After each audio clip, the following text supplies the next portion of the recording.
Pernahkah kalian melihat saat lagu kebangsaan Argentina berkumandang di bawah sorot lampu stadion, kita tidak hanya melihat deretan pria dengan jersey biru langit dan putih.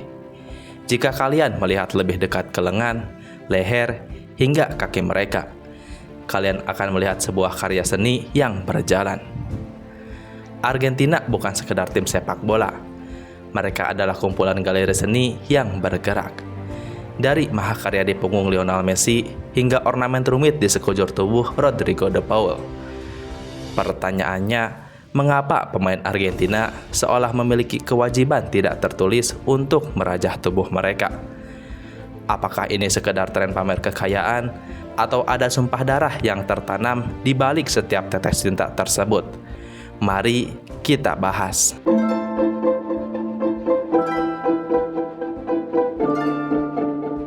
Untuk memahami mengapa pemain Argentina sangat terobsesi dengan tato, kita harus menyelami jiwa masyarakat Amerika Latin.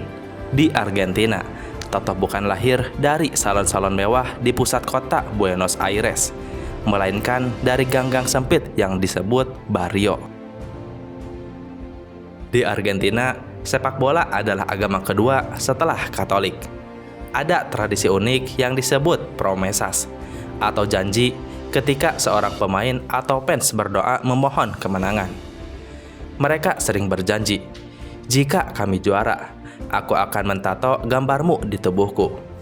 Inilah alasan mengapa setelah final Qatar 2022, ribuan orang termasuk para pemain mengantri di studio tato. Secara historis, tato di Argentina sempat dianggap tabu karena identik dengan dunia kriminal dan kelas bawah. Namun para pesepak bola yang mayoritas lahir dari kemiskinan, seperti era Maradona, membawa budaya jalanan ke panggung dunia sebagai bentuk perlawanan. Bagi pemain Argentina, tubuh mereka adalah kanvas untuk menceritakan kisah hidup. Jika pemain Eropa cenderung rapi dan klinis, pemain Argentina ingin terlihat tangguh dan liar. Tato melambangkan keberanian dan rasa sakit. Dua hal yang sangat mereka banggakan di lapangan hijau.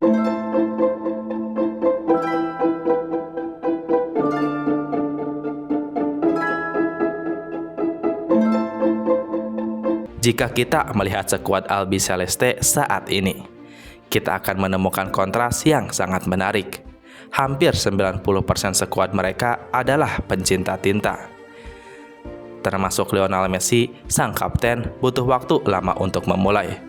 Tapi sekali memulai, ia tidak berhenti. Tato di kaki kirinya yang ikonik, sekarang tertutup blok hitam. Gambar wajah ibunya, hingga tangan Yesus di lengan kanannya.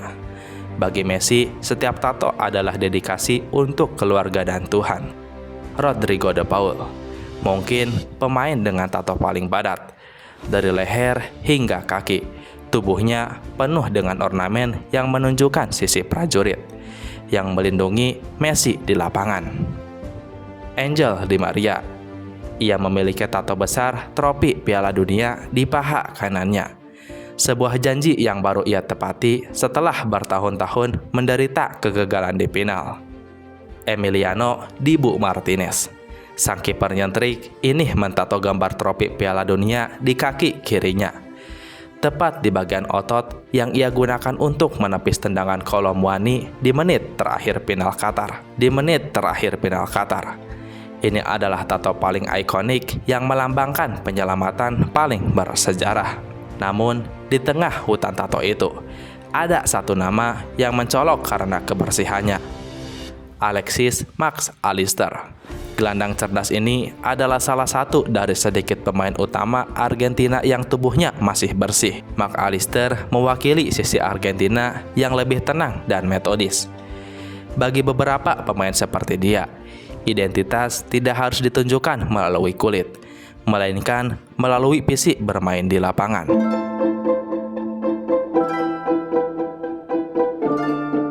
Datang sebagai juara bertahan ke Piala Dunia 2026 bukan hanya soal kebanggaan, tapi soal memikul beban ekspektasi seluruh planet bumi.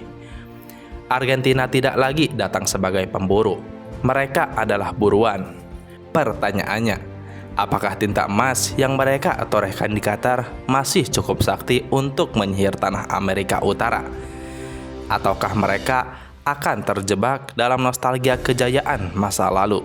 Banyak yang meragukan, apakah Argentina masih memiliki taring jika sang Mesias Lionel Messi mulai menua, atau bahkan memutuskan untuk hanya menjadi mentor di bangku cadangan. Namun, lihatlah apa yang terjadi di kualifikasi. Argentina membuktikan bahwa mereka bukan lagi Messi.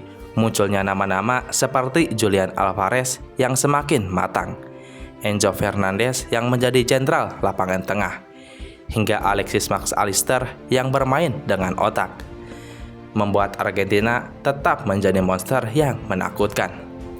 Mereka telah bertransformasi dari tim yang bermain untuk Messi menjadi tim yang bermain seperti Messi, kolektif, teknis, dan mematikan.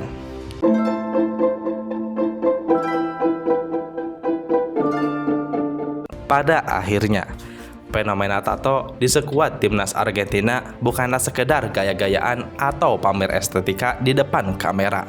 Tato-tato itu adalah jurnal fisik dari sebuah perjalanan panjang yang penuh dengan luka. Setiap jarum yang menembus kulit mereka mewakili setiap titik yang mereka telan, setiap kegagalan yang mereka lalui, dan setiap janji yang mereka tepati kepada rakyat Argentina. Satu hal yang pasti, mau seberapa banyak tato yang mereka tambahkan di tubuh mereka menuju 2026 nanti, tinta yang paling penting adalah tinta kemenangan yang akan terus mereka tulis dalam buku sejarah sepak bola dunia. Karena pada akhirnya nama pemenang akan tercatat di buku, tapi pahlawan sejati mereka mencatatnya di dalam hati. Nah, itu dia bedah tuntas soal budaya tato di skuad Argentina. Menurut kalian, siapa pemain Argentina yang punya tato paling keren?